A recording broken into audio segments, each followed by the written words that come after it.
بسم اللہ الرحمن الرحیم۔ السلام علیکم ناظرین، آپ دیکھ رہے ہیں یوٹیوب اور فیس بک۔ آج ہم بات کریں گے علم ادویات فارماکولوجی پر۔ یہ قرآن پاک کا ہی اعجاز ہے کہ آج سے 1400 برس پہلے جو قرآن پاک نے فرمایا، آج جدید سائنس اس کی تصدیق کر رہی ہے۔ شہد انسانیت کے لیے شفا کا حامل ہے۔ شہد کی مکھی مختلف پھولوں اور پھلوں کا رس چوستی ہے اور اپنے جسم کے اندر اس کو شہد میں تبدیل کرتی ہے۔ اس شہد کو وہ اپنے چھتے میں ذخیرہ کرتی ہے۔ محض چند صدیاں پہلے انسان اس امر سے باخبر ہوا کہ شہد کی مکھی کے پیٹ سے نکلتا ہے، لیکن اس حقیقت کو 1400 برس پہلے قرآن پاک نے اپنی درج ذیل آیت میں بیان فرما دیا تھا۔ سورہ نحل آیت 69۔ ثم كلي من كل الثمرات فاسلكي سبل ربك ذللا يخرج من بطونها شراب مختلف ألوانه فيه شفاء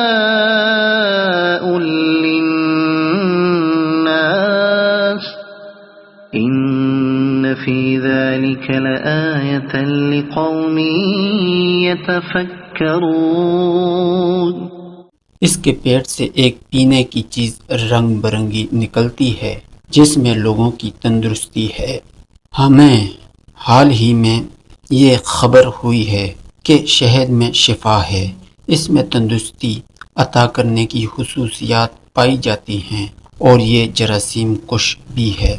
دوسری جنگ عظیم میں روسی اپنے زخموں کی صحتی یابی کے لیے ان پر شہد لگاتے تھے اور شہد کے جراثیم کش خصوصیات کی بدولت ان کے زخم جراثیموں سے محفوظ رہتے تھے اور حیرت انگیز طور پر ٹھیک ہو جاتے تھے۔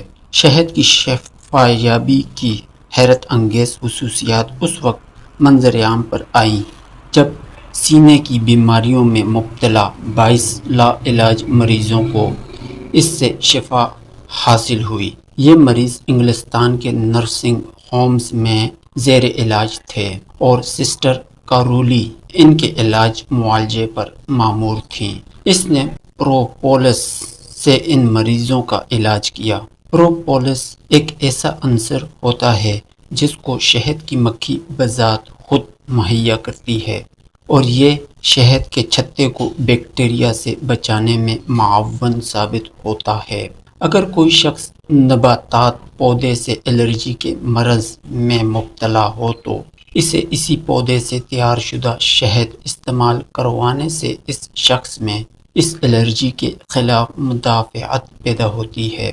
شہد کے بارے میں قرآن پاک کے فرمودات، اس کا ماخذ، اس کی خصوصیات قرآن پاک کے نزول سے صدیوں بعد دریافت کی گئی ہیں۔ والسلام۔